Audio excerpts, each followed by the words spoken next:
Hello, my name is Edgar Dominguez, and today I'm going to talk to you about texting and driving.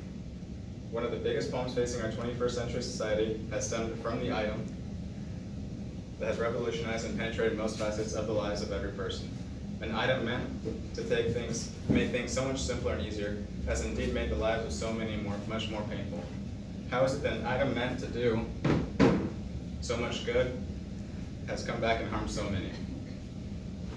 Many people need to understand the real-life implications of using cellular devices while driving and operating a vehicle. It is a dire issue, and ignorance only takes more lives than it saves. This is a subject that is very important to me. After seeing how many lives have been taken by such a senseless tragedy, I have begun to delve deep into the issues behind texting and driving. It is an issue that I have really fully researched and put much of my time behind. I realize that the majority of my audience happens to be people that are in college, and younger people are some of the biggest offenders when it comes to texting and driving. Younger people are more likely to commit this action, even though many of them also know that it is dangerous. But that is why it is important to understand that its importance does not come down to individual safety. It is an issue that affects every person driving on the road. It is not also just younger people who are using their cell phones. It is people of all ages. So this information is absolutely critical to people of all age groups. Today, I'll be providing information on why people continue to use cell phones while driving, despite knowing the dangers, the biological science behind multitasking, and potential solutions. Let's begin by taking a look at some of the main issues. Why is it that despite knowing the clear and evident risks behind using a cell phone and driving, that people continue to use them anyway? Most people will agree that texting and driving is a dangerous activity. According to a survey by the University of Southern California Annenberg Center for the Digital Future in Bowitz, of those who were surveyed, 87% of them agreed that it was dangerous to check their cell phones while they drive. But despite that, another 18% admitted to using them while driving. It seems, however, there is a mental reason for the reason that they do it. According to Mary Bowerman, a journalist for USA Today, in the article "Texting While Driving Kills," but what we saw from March 12, 2015, when people receive information on their phone that is pleasurable, the brain releases a hit of dopamine, a chemical in the brain that makes you feel happy. People have no way knowing if the text or notification they receive will create that feeling, so they feel the impulse to check their phone. So because of the possibility of being able to feel the happiness, people continue to use them despite the risks.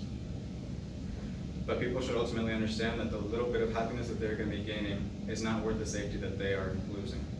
In the long run, people will be much safer if they don't engage in the behavior that most people understand is wrong. All right, now that we understand why people participate in this behavior, we will look at the biggest excuse behind why people engage in the activity despite that. Why has this always been an issue? Isn't the mind supposed to be able to handle more than one task going on at one time? This has been the problem at the heart of the issue that is texting and driving. Too many people feel that they are capable of multitasking. According to author Stephen Govinko, in his book, Distracted Driving, The Multitasking Myth, from 2014, doing more than one thing at a time is ordinary, but doing more than one thing very well at the same time is another matter when those things demand concentration. When the brain attempts to devote its limited resources of attention to attention-demanding tasks, something is going to give. So because of this difficulty, people are much more likely to get into an accident as their focus for the road is minimized. Another problem arises from the fact that people don't believe that they will be affected and the problem does not affect them. According to Kim Ware, a journalist for the Sacramento Bee, in an article, Texting While Driving, an empirical investigation of students' attitudes and behaviors by Pulula Gupta, a professor of marketing at Wright State University in 2016, he described the reason that people engage in this activity as pluralistic ignorance, which he describes as a concept where reality applies to everybody but me.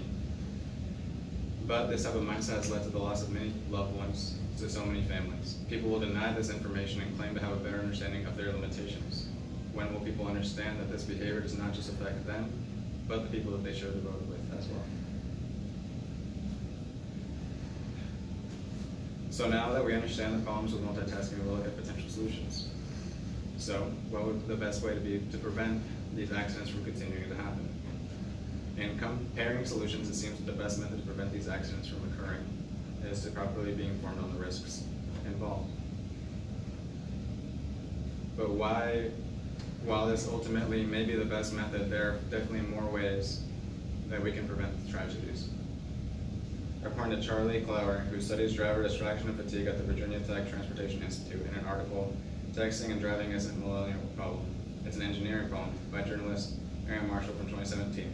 The solutions here are probably technology and designing uses so that drivers can keep their eyes on the forward roadway while they engage in some of those things. Keep in mind, however, that despite the usefulness of this new technology, it will only decrease the likelihood. It will still be more important to understand the risks. Without understanding the risks, people are setting themselves up for disaster when it should be preventable. So unless people would like to be the reason that a daughter is never able to see her parents again, or a husband never be able to hug his wife, please understand the risks and try to avoid engaging in this behavior. So, I thank you all for listening here today. I hope that you find this information very useful and important. And I urge all of you to talk to your friends and loved ones and to tell them the risks involved and the importance of not texting and driving.